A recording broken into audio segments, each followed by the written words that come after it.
Hello दोस्तों, पढ़ते हैं हम इंटरनेशनल कन्वेंशंस। ठीक है। तो इसको बेसिकली हमने कुछ पार्टों में डिवाइड किया है। पहला, नेचर का हमें कंजर्वेशन करना है। उसके बाद जो हजार्डियस मटेरियल आ रहे हैं उससे हमारा जो नेचर पॉल्यूट हो रहा है उससे कन्वेंशंस क्या क्या हैं उसमें। उसके बाद लैंड, मराइन, एटमॉस्फेयर, मतलब कि जहां जहां से पॉल्यूशन हो सकता है हमारे गोले पे, हमारे एटमॉस्फेयर में, हमारे लैंड पे, हमारे नेचर में, उस तरह कन्वेंशंस किए गए हैं ताकि हम अपने मराइन को बचा सकें, लैंड को बचा सकें, एटमॉस्फेयर को बचा सकें, हजार्डियस वेट्स से हमारा कोई प्रॉब्लम ना हो और नेचर कंजर्वेशन कर सकें। तो अभी ओवरव्यू देखते हैं, इसके बाद इन कन्वेंशंस को हम डिटेल में देखेंगे आगे के लेक्चर्स में। तो पहला है सीबीडी, इवन सीईडी। दूसरा है Ramsar convention, sites, traffic convention on migratory species, IUCN, global traffic forum, Stockholm, vessel, Rotterdam convention, हमारा इवन सीसीडी आपको पढ़ा चुका हूँ, United nation convention on combat desertification, marine organism से है इंटरनेशनल व्हेलिंग कमीशन, एटमॉस्फेयर से Vienna convention on Montreal protocol, UNFCCC और Kyoto protocol. तो आप देख सकते हैं यहाँ पे कि हमने जो अभी तक यूएनएफसीसी के बारे में इतना डिटेल में पढ़ा है और क्योटो प्रोटोकॉल जो पढ़ा है, ये बेसिकली हमारा आता है इंटरनेशनल कन्वेंशंस के एटमॉस्फेयर के सेक्शन में। और ये जो कन्वेंशंस है कि कैसे हुआ, क्या करना चाहिए, इन चीज़ों को अभी देखते हैं हम। जस्ट अभी आगे शुरू करते हैं इसको। ठीक है। हेलो दोस्तों, हम देखते हैं नया चैप्टर शुरू करते हैं, इंटरनेशनल कन्वेंशंस। तो बेसिकली जो इंटरनेशनल हमारे कन्वेंशंस हुए हैं इसमें हमें बायो सेफ्टी कैसे कर सकते हैं, अपने जो बायोडाइवर्सिटी है इसको कैसे बचा सकते हैं, और जो बायोडाइवर्सिटी ट्रेडिशनल नॉलेज है जो इसकी बायोपायरेसी हो रही है, जो नॉलेज है, ट्रेडिशनल नॉलेज है, ये दूसरे कंट्री के लोग ले जा रहे हैं और अपने यहाँ इसे कॉपीराइट कर ले रहे हैं। तो इसे कैसे बचा जाए, इन चीज़ों से कैसे बचा जाए, और जो बायोटेक्नोलॉजी लगाकर हम अपने फूड सिक्योरिटी को बढ़ाना चाहते हैं या फेक ट्री हम बनाना चाह रहे हैं ताकि हमारा CO2 का इमिशन ज़्यादा हो हमारे टेरेस्ट्रियल इकोसिस्टम में, तो इन चीज़ों को बचाने के लिए हम क्या काम कर सकते हैं। तो उसी पे एक कन्वेंशन है CBD, मतलब कन्वेंशंस ऑन बायोलॉजिकल डाइवर्सिटी। इन पे एक कन्वेंशन है, इसमें ये बोला गया है दोस्तों कि हमें बेसिकली यहाँ पे जो इकोसिस्टम है, स्पीसीज है और रिसोर्सेज हैं, जेनेटिक रिसोर्सेज हैं, इनको हम कंजर्वेशन करना है और सस्टेनेबल वे में यूज करना है। ठीक है, ये तो वही सिंपल सी बात। लेकिन दूसरी बात जो अभी मैंने बोली कि हमारा जो ट्रेडिशनल नॉलेज है प्लस जो हमारी बायोडाइवर्सिटी है, तो सीबीडी का ही हमारा एक पार्ट है कि जो भी आपकी बायोडाइवर्सिटी है, ये यूएन का कन्वेंशन है कि ये कंट्री के सोवरेन राइट है। ठीक है, संप्रभुता है कंट्री की और वो खुद इस रिसोर्सेज को सस्टेनेबल वे में यूज कर सकता है। ठीक है, तो हो क्या रहा है, ये हमारी सोवरेनिटी है, जो कंट्री है उसे सोवरेन राइट है। तो यहाँ पे यदि मान लीजिए कोई कंट्री इसको ले जाकर यूज करती है इस राइट्स, मान लीजिए हमारा ट्रेडिशनल नॉलेज ले लिया या फॉरेस्ट में कोई हम टेक्निक अपना रहे हैं, ट्रेडिशनल वे से आते चले जा रहे हैं और उस टेक्नोलॉजी को उन्होंने लिया अपने कंट्री में यूज कर रहे हैं या उसको इन्होंने कॉपीराइट्स ले लिया, तो ये बेसिकली हमारे पायरेसी के फॉर्म में आ रहा है।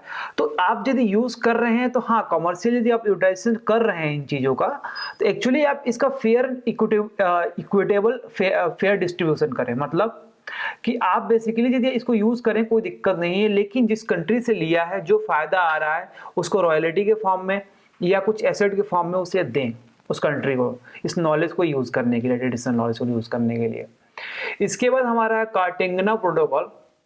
बेसिकली दोस्तों इसमें क्या हो रहा था कि जो हमारी बायोटेक्नोलॉजी है, इस बायोटेक्नोलॉजी से क्या हो रहा था कि हम अपने जीन को मॉडिफाई कर रहे थे।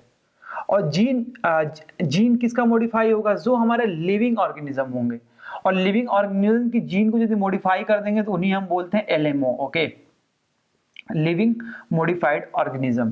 बेसिकली दोस्तों होता क्या है कि हमारे अर्थ पे एक हमारा फूड चेन है, बार बार मैं ये बोल रहा हूँ, फूड चेन है, और ये फूड चेन बेसिकली हमारा नेचुरल है, इसे कहीं से इंपोर्ट एक्सपोर्ट नहीं किया गया, ये नेचर से हमें प्रदान है, मिला हुआ है।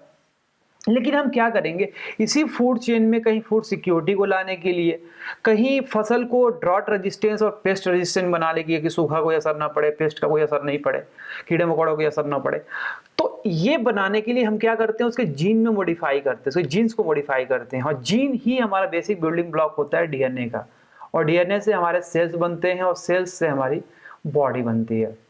ओके, तो यहाँ पे प्रॉब्लम ये आ रही है कि जब ये मॉडिफाई हो जाएंगे और जो हमारा फूड चेन है, जो नेचुरल फूड चेन है, तो बेसिकली हम खाने की चीज़ों को तो मॉडिफाई कर रहे हैं। बीटी कॉटन हुआ पहनने के लिए हुआ, इसके बाद सरसों के जो आपके पौधे होते हैं इनको मॉडिफाई किया जाता है। तो आप ये मॉडिफाई जब कर रहे हैं, या ट्री, अब फेक ट्री हमने मॉडिफाई करने की बात करी है और कर भी रही है चाइना। ये फेक ट्री से होगा कि हमारा CO2 इमिशन कम हो जाएगा, क्योंकि ये सिंक करेगा हमारा CO2 को। तो ये जब ट्री जो होती हैं या जो भी हम चीज को मॉडिफाई कर रहे हैं फूड से रिलेटेड, तो वहां पे एक पॉलिनेटर्स होते हैं। पॉलिनेटर्स क्या करते हैं कि पॉलिन और सीड्स, कुछ वहां से शहद या वो फूल के ऊपर जो पत्ते छोटे छोटे उसमें चीज आती है, उसको कुछ भी आप बोल रहे हो, शहद टाइप का होता है, वो क्या करते हैं, वो उठाकर दूसरे प्लांट्स पे लेके जाते हैं। जैसे सेब उसी से मिलता है, पॉलिनेटर की वजह से ही मिलता है। तो ये पॉलिनेटर्स क्या करेंगे, आपने जो जीन मॉडिफाई किया है ये भी तो क्या करेंगे, पॉलिनेटर्स यहाँ से उठाएंगे और लेके दूसरे नेचुरल जो हमारे वेजिटेशन है उस पर डाल देंगे। तो बेसिकली होगा क्या, जो मॉडिफाइड हमारी थिंग्स है ये नेचुरल में आके मिल जाएगी। ठीक है, मिल जाएगी, हमारा ड्रॉट रेजिस्टेंस भी हो जाएगा, पेस्ट रेजिस्टेंस भी हो जाएगा। लेकिन मान लीजिए कहीं प्रॉब्लम ये आती है कि हमारा जो जीन से मॉडिफाइड है, म्यूटेशन हुआ है, इसमें प्रॉब्लम आ गई, तो पूरा फूड चेन हमारा बर्बाद हो सकता है ना। ये प्रॉब्लम है, इसीलिए बनाया गया कार्टेगना प्रोटोकॉल। बायोसेफ्टी के लिए बनाया गया कि जो हमारा एडवर्स इफेक्ट है हमारा बायोटेक्नोलॉजी पे, ये एडवर्स इफेक्ट ना पड़े। ठीक है, तो उसके लिए इन्होंने ये, इसका बेसिकली ट्विन कॉन्सेप्ट है। ट्विन कॉन्सेप्ट में ये है कि पहले एडवर्स इफेक्ट हमारा बायोटेक्नोलॉजी का ना पड़े, जो हमारा LMO है, लिविंग मॉडिफाइड ऑर्गेनिज्म, उसके लिए हम क्या करते हैं कि एक्सपोर्ट और जो इंपोर्ट करते हैं हम, उसमें क्लियर मेंशन होता है और भी सारे प्रोविजन होता है, ताकि हम इसको सेग्रीगेट करके रखे रहें कि कोई भी प्रॉब्लम आए तो हम उसे टैकल करने के लिए तैयार रहें।